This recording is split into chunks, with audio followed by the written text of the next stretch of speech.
DJ लगलिए स्वर्ग से सुंदर पंडाल बनलिए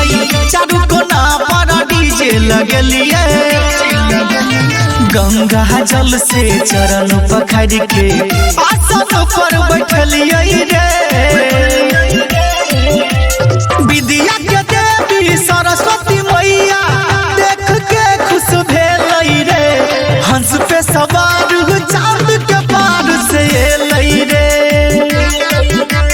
विद्या के देवी सरस्वती मैया देख के खुश भेलई रे हंस पे सवार चांद के पार से एलई रे। RK recording studio Madhopur.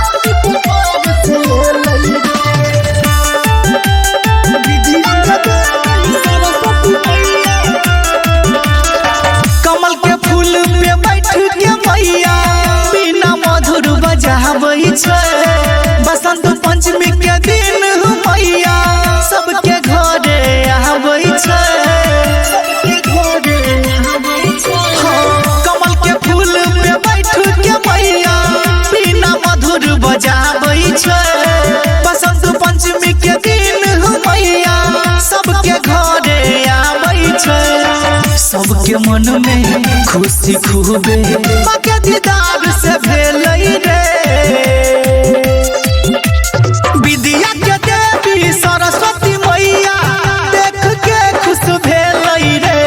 हंस पे सवार चांद के पार से एलई रे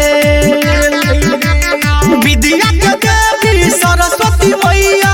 देख के खुश भेलई रे हंस पे सवार चांद के पार से एलई रे